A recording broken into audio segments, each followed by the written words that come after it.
बारिश जो बदल रही है राजस्थान, यहाँ की जलवायु, यहाँ का जीवन और बनती बदलती उम्मीद की कहानी।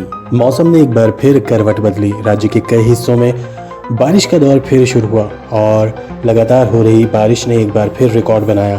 और रिकॉर्ड बना राज्य में साल 2025 के अंदर विभिन्न बांधों से पानी की निकासी का। जी हाँ, अगर जयपुर ही की बात करें तो जयपुर को जो पानी देता बीसलपुर बांध है वो मॉनसून के सीज़न में तो छलका ही, लेकिन मॉनसून के बाद इस अक्टूबर की बारिश के अंदर भी यहाँ से पानी की निकासी की गई। अगर हम आंकड़ों की बात करें तो कितना इंटरेस्टिंग लगता है ये बताना कि इस बार जिस अंदाजे से बारिश हुई और बारिश के बाद जितना पानी यहाँ से निकाला गया वो अपने आप में एक रिकॉर्ड था। 24 जुलाई 2025 को पहली बार बीसलपुर बांध के दरवाजे खोले गए।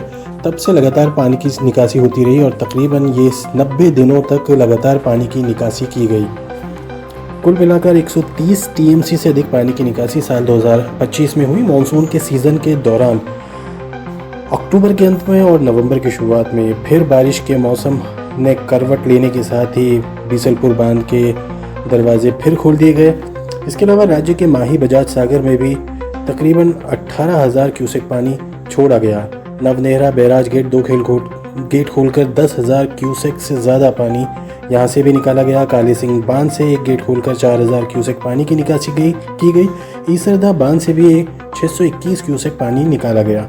और ये वो बांध है जहाँ पर हमारे राज्य के किसानों के लिए, रामजन की प्यास को बुझाने के लिए, धरती को सींचने के लिए पानी की बहुत ज़रूरत पड़ती है। राजस्थान की धरती जहाँ कभी धूप की तपिश और रेत के तूफान ही इसकी पहचान थे, अब वही आसमान से गिरती बूंदें एक नई इबारत लिख रही हैं। कभी लोग बारिश के इंतज़ार में आसमान निहारा करते थे, अब बारिश की तेज़ रफ्तार उन्हें डराने लगी है। ये बात सिर्फ मौसम की बात नहीं, ये उस बदलाव की कहानी है जो हमारी ज़िंदगी, हमारी मिट्टी और हमारी उम्मीदों को बदल रही है। मौसम ने एक बार फिर करवट बदली। राज्य के कई हिस्सों में बारिश का दौर फिर शुरू हुआ और लगातार हो रही बारिश ने एक बार फिर रिकॉर्ड बनाया।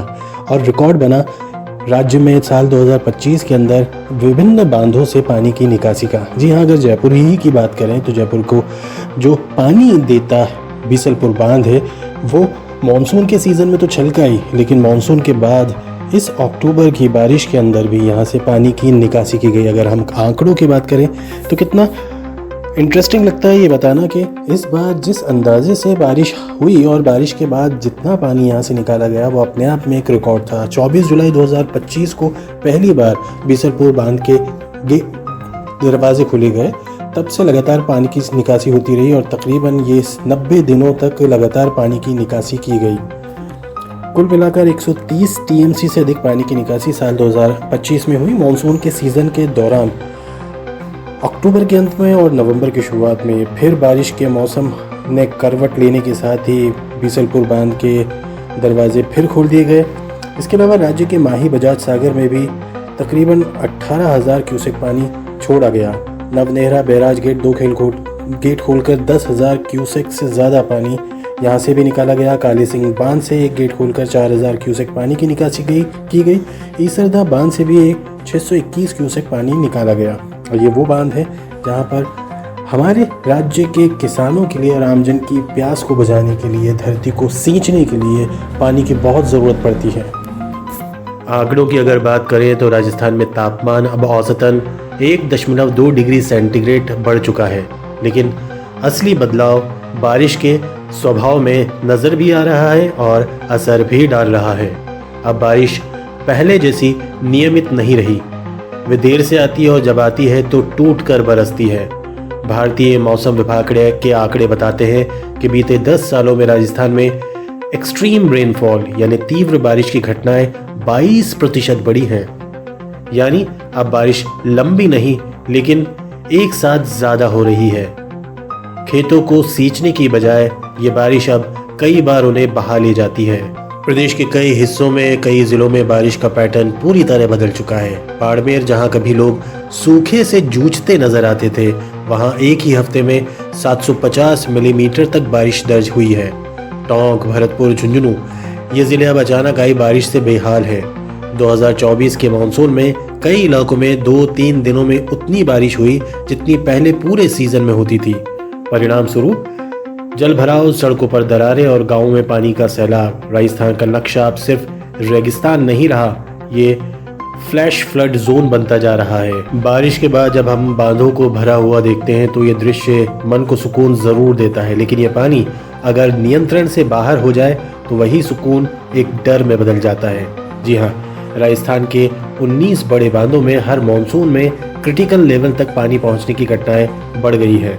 ओवरफ्लो के कारण नीचे के गांव में बाढ़ जैसे हालात बन जाते हैं। खेतों में खड़ी फसलें बह जाती हैं, मिट्टी कट जाती है और जीवन की गति मानो ठहर जाती है। बीते 5 सालों में 2.5 लाख हेक्टेयर जमीन इस तरह की बाढ़ से प्रभावित हुई है। इस साल की बात करें तो कई बांधों के अंदर पानी की निकासी के दौरान कई तरह की घटनाएं हुई, जहां खड़ी फसल, किसानों की बर्बादी तो हुई लेकिन बहुत जनहानि भी हुई। बात किसानों की, पहले पानी नहीं था, इससे परेशान थे। अब इतना है कि फसलें सड़ जाती हैं। गेहूं, चना, सरसों सब पर असर पड़ता नजर आ रहा है। ICAR की रिपोर्ट बताती है कि हर 1 डिग्री सेंटीग्रेड बढ़ते तापमान पर गेहूं की पैदावार में 6% की गिरावट आती है। बेमौसम बारिश से सरसों, मूंगफली और बाजरे की उपज में 20 से 25% तक उत्पादन घटा है। कृषि बीमा योजना के तहत किसानों ने 12,000 करोड़ का क्लेम दाखिल किया, लेकिन उन्हें मिले सिर्फ 7,800 करोड़। यानी किसान अब मौसम से भी लड़ता है और सिस्टम से भी। ये बदलाव सिर्फ खेतों तक सीमित नहीं है। अचानक आई बाढ़ से मिट्टी का क्षरण तेज हुआ है और भूमिगत जल की गुणवत्ता भी इससे खासी प्रभावित हुई है। जल भराव से डेंगू और मलेरिया जैसी बीमारियां भी लगातार बढ़ रही हैं। गाँव में, स्कूलों में पानी भर जाता है, सड़कें कट जाती है, लोगों का रोजमर्रा का जीवन ठहर जाता है। सड़कों पर बने गड्ढे लोगों के जीवन को और ज्यादा मुश्किल बना रहे हैं और ये सब जलवायु परिवर्तन की एक जमीनी स्तरीय तस्वीर भी है। पूरे देश की बात करें तो शायद पूरे देश के मौसम की भी यही कहानी है। 1901 में जब तक उत्तर पश्चिमी राजस्थान में औसत बारिश 10 से 50% तक बढ़ चुकी है। यह आंकड़ा सुनने में भले ही अच्छा लगता है, लेकिन इसका ये मतलब बिल्कुल नहीं है कि ये फायदा पहुंचा रहा है, बल्कि ये बढ़ती हुई बारिश की दर कम समय में ज्यादा बारिश इसकी तरफ संकेत दे रही है। और राजस्थान, जो कभी मानो सूखे का प्रतीक था, बाढ़ और ओलावृष्टि का एक नया केंद्र बन गया है। अब सवाल है, क्या हम इस मौसम को बदल सकते हैं? शायद नहीं, लेकिन हम अपनी तैयारी जरूर कर सकते हैं। बांधों की डिजिटल मॉनिटरिंग, मौसम आधारित फसल बीमा, जल निकासी प्रणाली का सुधार, ड्रिप इरिगेशन और सोलर सिंचाई, इसके अलावा क्लाइमेट रिसेलिएटिंग खेती का विस्तार। भविष्य की खेती अब सिर्फ मौसम पर नहीं बल्कि टेक्नोलॉजी और नीति के तालमेल पर चलेगी। राजस्थान अब उस मोड़ पर है जहां हर बूंद एक चुनौती भी है और उम्मीद भी। अब खेती मौसम के साथ नहीं बल्कि तैयारी के साथ चलेगी। राजस्थान के संदर्भ में यही कह सकते हैं, मौसम बदला है पर उम्मीद अभी बाकी है और उस उम्मीद को हम अपने भविष्य के अंदर संवार सकते हैं, निखार सकते हैं।